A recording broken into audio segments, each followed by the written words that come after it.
Please, a round of applause, Mr. Kul Bhushan.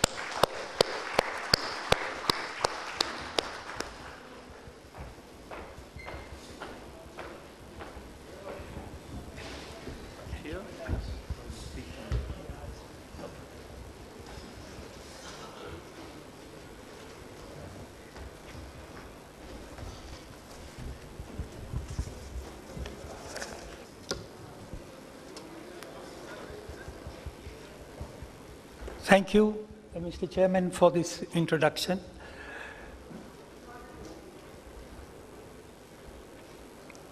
Distinguished members of this association,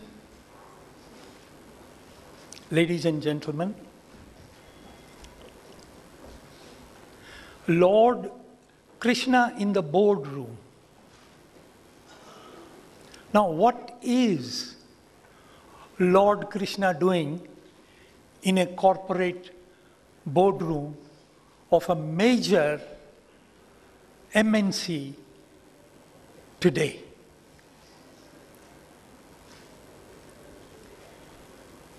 Look at Lord Krishna.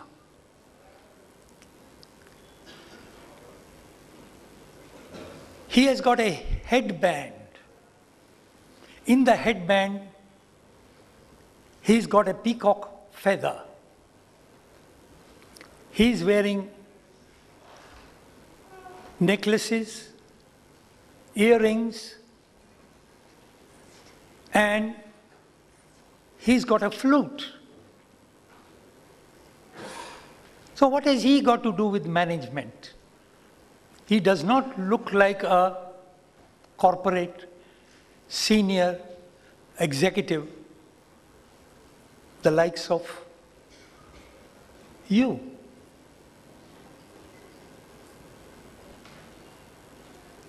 But he is facing management decisions. Let's take the climax, the war of Kurukshetra. We all know it was between the Pandavas, who had 7 divisions, and Kauravas, who had 11 divisions. Each of these divisions had 450,000 soldiers. This makes a total of 3.2 million men for the Pandavas and 5 million for the Kauravas. Add them up, the total is 8.3 million soldiers, plus there are horses, chariots, elephants, and everything else. Now compare this army of 8.3 million with the top 10 armies of the world today. The total manpower of all these 10 armies is 6.6 million. Less than what was on the battlefield of Kurukshetra. The army, any army, needs supplies. The soldier has to be equipped from head to his feet, from his helmet to his breastplate, to his clothes, to right down to his shoes. He needs weapons, he needs accommodation, he needs food, 3 meals a day,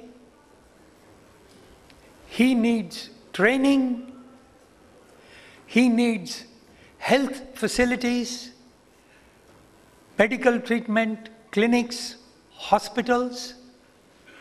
He needs weapons. That's not all. He needs 100, indeed 1,000 other things. Now, you multiply that by millions and see the procurement for the army. That is a major, humongous management exercise. Just think about it. On top of that, you need the strategy, you need planning, you need training and its execution. This is the total picture of running an army, managing an army. In fact, this is how all management started. Believe it or not, the seeds of modern management were sown in the army training institutes of the world. From army management, we came to business management. The decisions are the same. The operations are the same. The need for survival is the same. The competition is the same.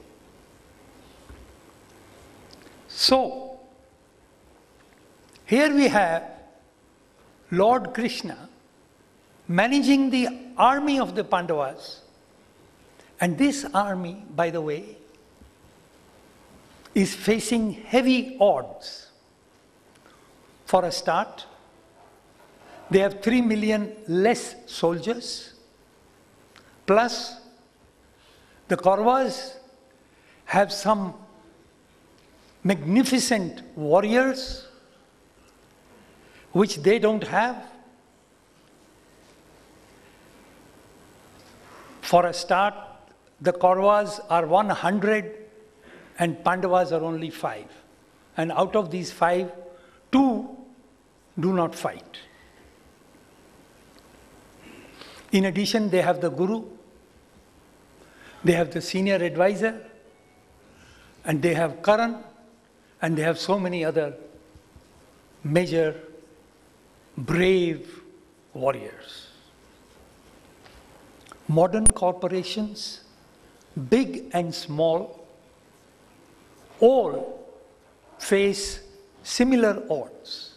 They are pitted against bigger or smaller corporations who have their own strengths and their own strategies, and they have to survive. Now, running a corporation, managing a business is akin to fighting a war. Because if you're in the private sector, you have no fallback position, you have no lifeboat, and if you lose out, you sink. Nobody helps you out. You are on your own against odds. So, how do you face the fierce competition? Here we should stop and pause. That Kauravas used dirty tricks to gain advantage. Pandavas, led by the Supreme Lord Krishna, also used unethical means.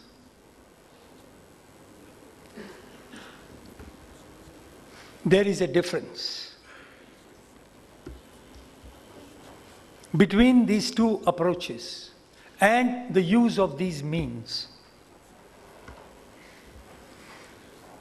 In your daily life, you have to compete with tendering, pricing. The raw materials keep on rising in prices. The tender bids keep on coming down, and you have to survive. How do you manage? You have to have the lowest bid to get the contract. So if you don't have the lowest bid, you don't get the contract. So you have to cut losses, cut costs, cut quality, cut services, cut specifications, cut supply. These are all underhand to some extent. No, to a great extent. Same in equipment. You end up with tendering for something else, supplying something else. Substandard and cutting corners in installation, in maintenance, and in so many other things. The same goes for project. When you give a tender for a major project for construction, until you commission it, there are many hurdles. And when you commission it, there are more hurdles. You have to overcome them to get your payment. There's no shortcut. Finally, you come to the finance, the payment.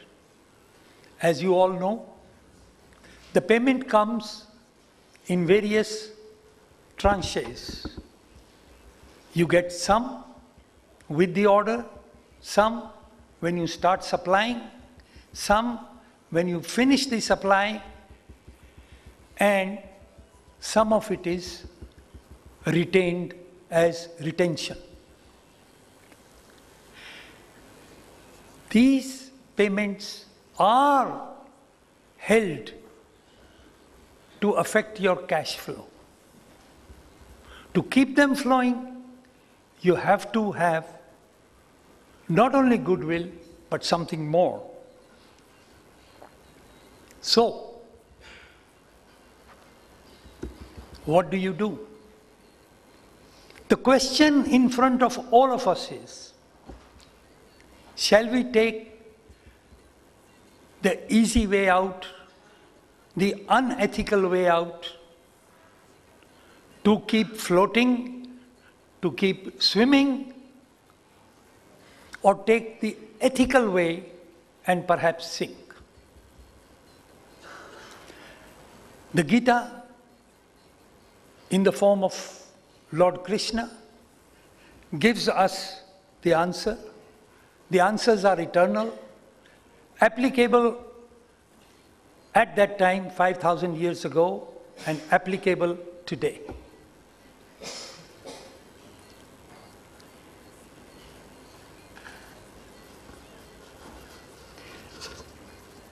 The aim of a modern corporation is profit maximization. And if this does not happen, there is no more corporation. There are other considerations too. You want to keep your employees working for you. You want to probably, and these days most certainly, protect the environment. There is a social welfare clause and social consciousness. So, Competition is always there, willing to finish you and kill you. Unfair or fair, it's a fact of life. We all know big and small corporations that have sunk, they could not stand it.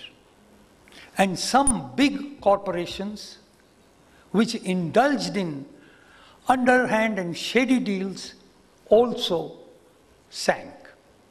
Enron is a good example from the power industry.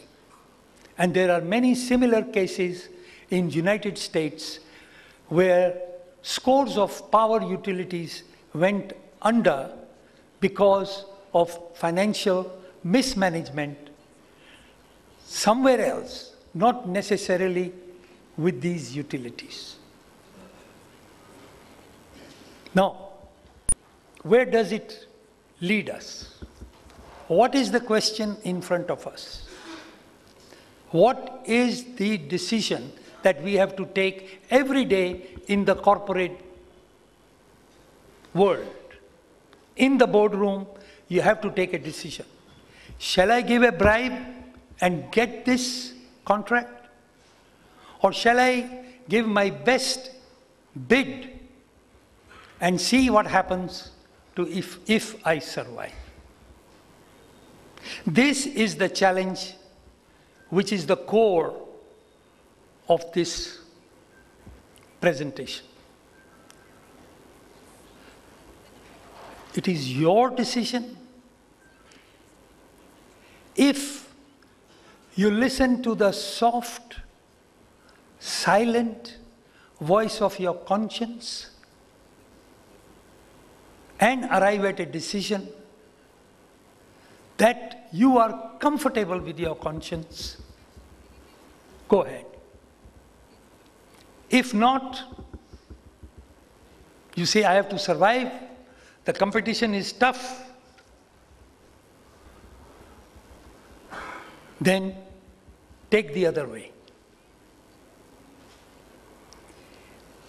If you are working ethically, you may not get one particular contract, but in the long run, maybe you will get some when people realize that you are an equitable company giving good value for your goods and services.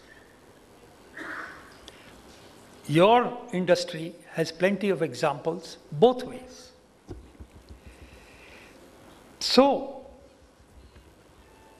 if you are listening to your conscience and taking decisions accordingly,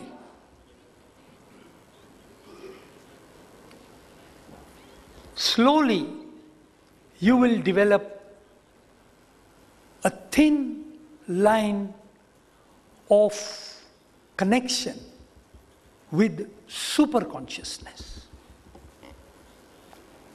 That's where Lord Krishna comes. Lord Krishna is beyond good and evil. So when he does evil, he is beyond it.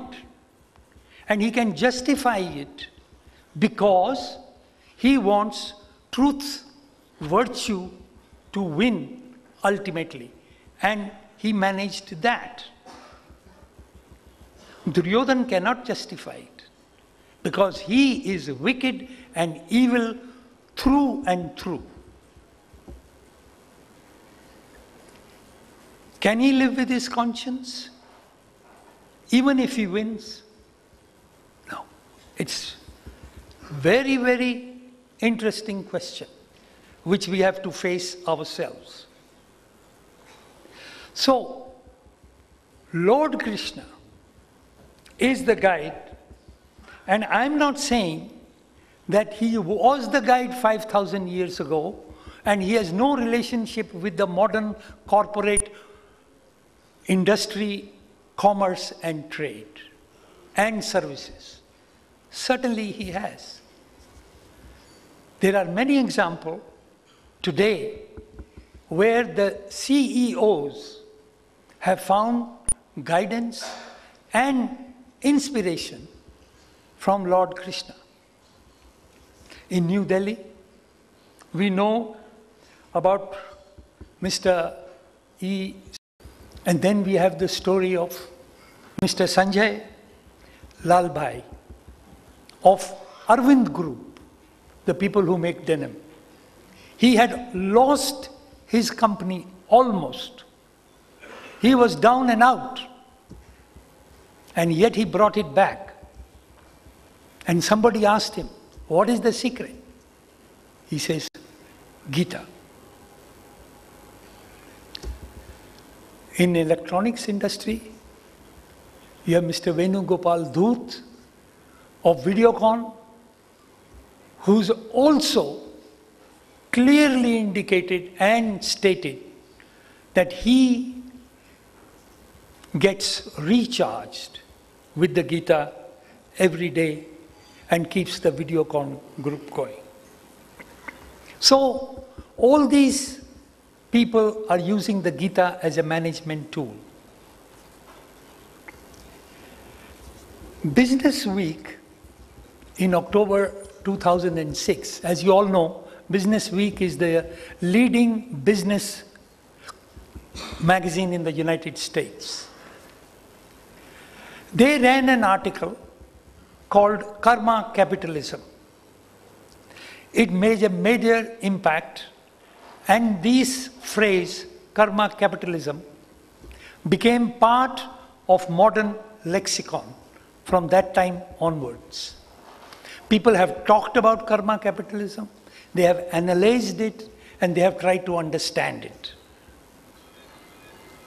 And it is what Lord Krishna, and he mentions Lord Krishna in this. In fact, Gita has replaced an ancient management text called The Art of War by Lao Tse in some management institutions in the United States. In Singapore, they have a Singapore Management Review. They had a major paper on the validity of Gita for today's corporate sector. This was written by a Chinese scholar called Dr. Charles Chow Ho Hee. This is also well quoted. And in India, we have numerous Indian authors, numerous columnists and writers who have written books, papers, and articles about the relevance of Gita to modern management. And it is coming there. So, this is not a religious sermon, please. I am not asking you or anyone else to suddenly become religious and go to the places of worship. No. This is purely management, improving your management decision making, improving the morale in the real sense of the word, improving the quality of work ethics, and improving society as a whole.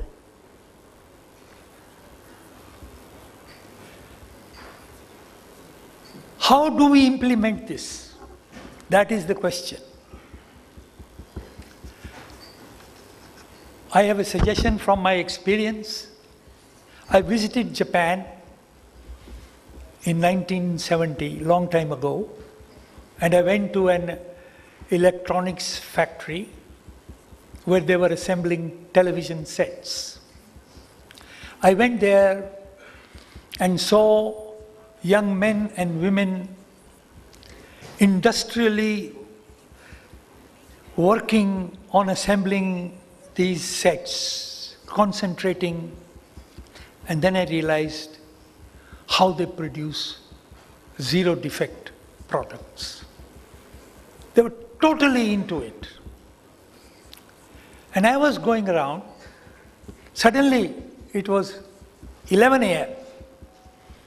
A big bell rang. Everybody stopped work. They came out. There was music. They started to dance vigorously for 20 minutes.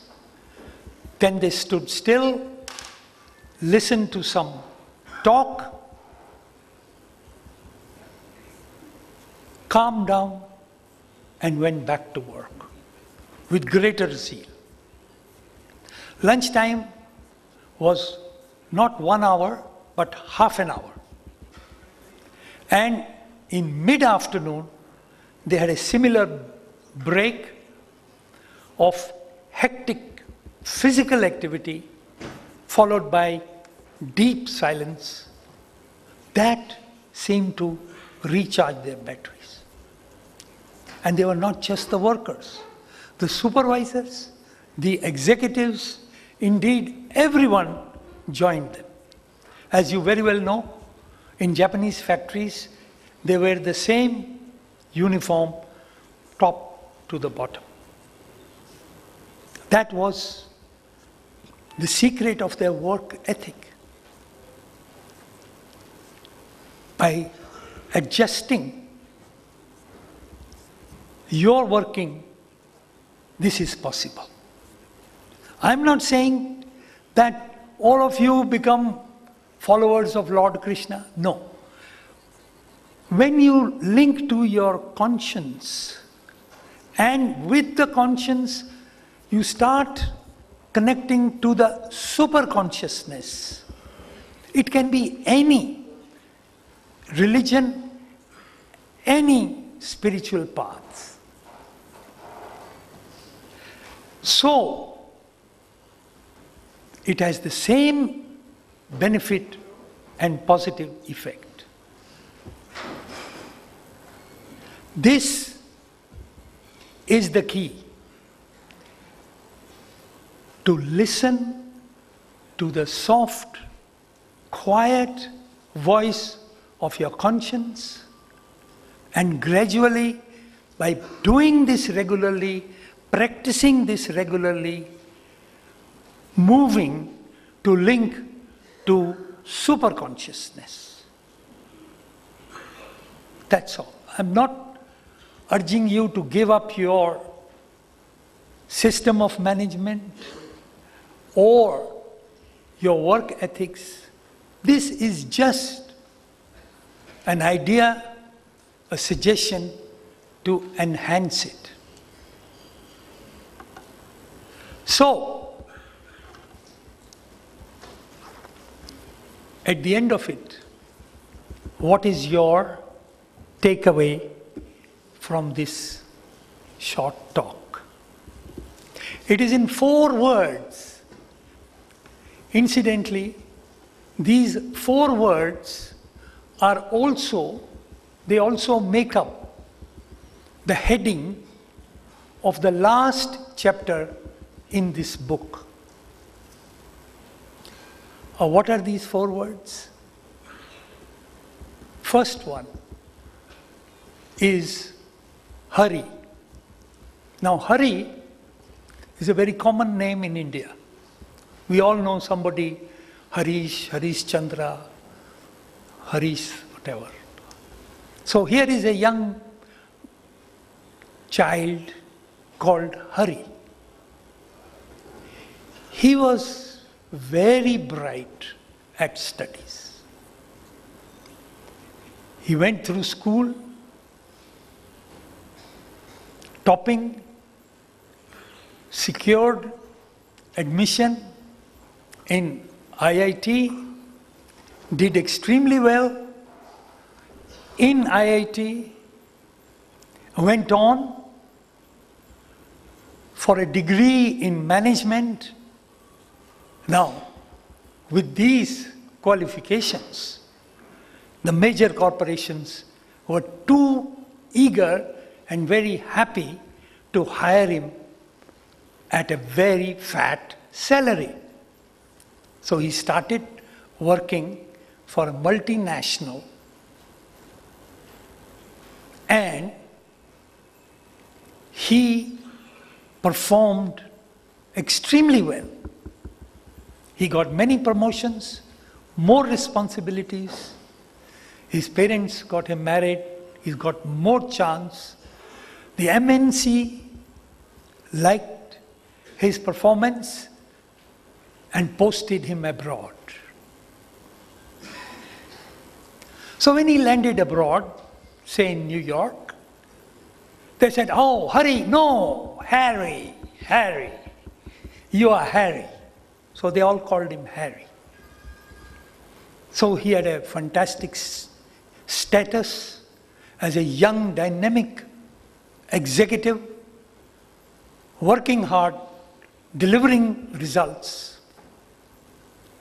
His life became a whirl. It was non-stop work and action. It was hurry, hurry, hurry, hurry, all the time. He had no time for his wife, for his children, for his life. It was hurry, hurry, hurry. Of course, the inevitable happened. He had a heart attack or a brain stroke. He was knocked out. It was touch and go. The best medical attention enabled him to survive. He came out. He realized what he is doing with his life. Then he realized where he'd gone wrong. He had stopped listening to his conscience.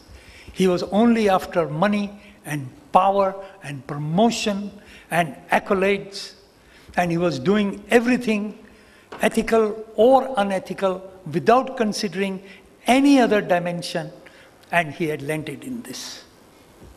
So, since the doctors told him to rest totally for a few months, he had plenty of time to think. So he pondered, he thought, and that's when he connected to the real hurry. Hurry in Indian mythology or in Indian tradition is a most beautiful name of Lord Krishna. Hari means a thief. Now, how can you call Lord Krishna a thief? Why is he called a thief? Because he is so lovable that he steals your heart. That's why he's called a thief. That he steals your heart. So, he connected again and started his life with Hari. So I end by saying that all of us have gone through the 3 stages. Hari,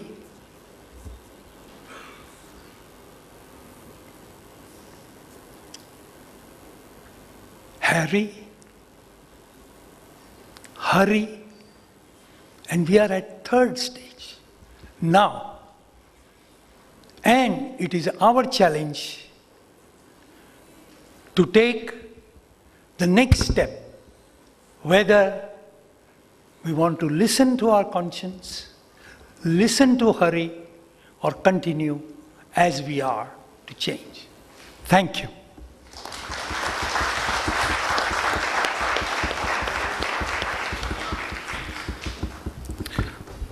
What a befitting end to the session. Although, Mr. Kul Bhushan, we would be there must be some questions in our minds. And this is a subject, the language of spirituality has to be learned to ask questions on that.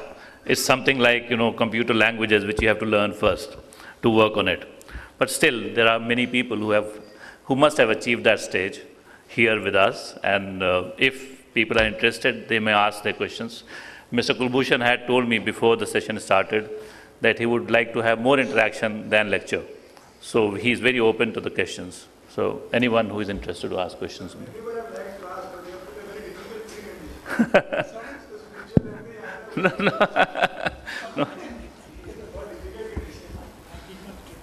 No, he's saying that I have put a difficult condition of knowing that language of spirituality. Yeah, Mike, please. So, it is not learning or knowing a new language. It's doing nothing. It's just being natural and connecting to your inner self and taking it on from there. That's all. This is called Meditate in the Marketplace by Osho. It's very easy to go and meditate in the Himalayas where there are no distractions, where there is no temptation. You are alone, there is no disturbance, everything is natural. But meditating in the market, meditating in the boardroom is the real test, as been demonstrated by the 5 CEO examples that I gave. And this meditation is another important point which I would like to share. When I talk about meditation, what is the image that comes into your mind? The image is Buddha, eyes closed, sitting still under a tree, no movement. And he's beyond his mind. He's not there. That's not possible. In 21st century, when we are bombarded with so much information, so much overload, and our mind keeps on ticking all the time, how to stop it before we go into that stage? The answer lies in what I saw in Japan.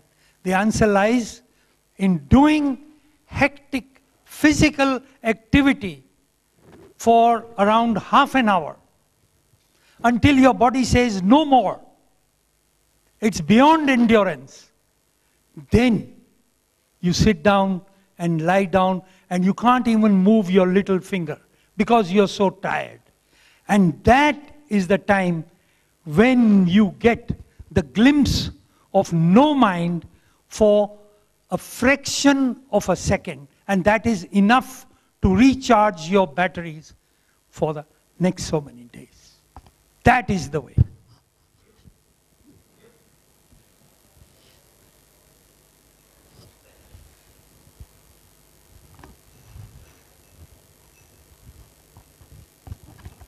Mr. Kul Bhushan, just I thought what you are trying to convey was detachment in attachment. Because in the professional world, there is no question of slowing down. You cannot afford. You have to keep at your peak. No one can stop there as long as you are in the profession, whichever profession is it. But what you are probably hinting at is detachment with attachment. When in the boardroom, you are mentally detached, though you are involved in everything. But that is the Hindu philosophy. That is what you are trying to convey, if I am not wrong.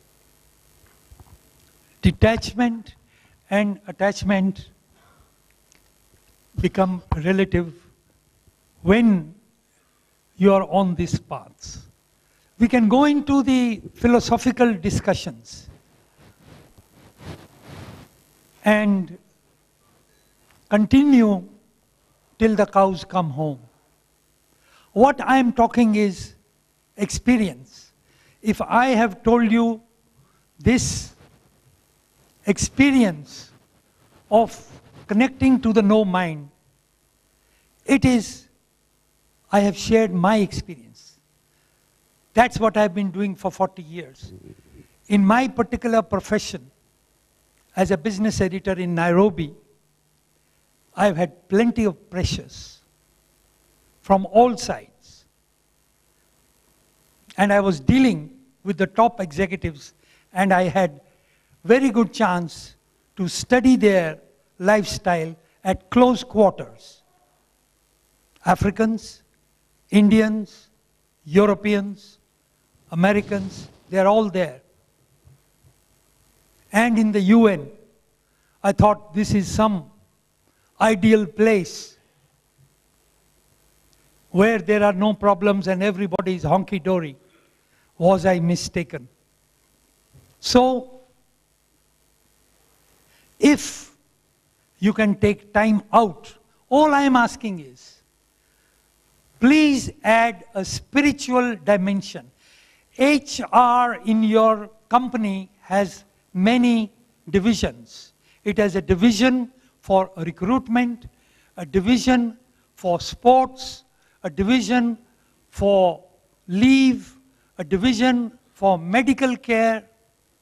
All I am asking is, add another division for spirituality. And that, you will see, will slowly and gradually pervade all the divisions of your corporation. That's all my suggestion.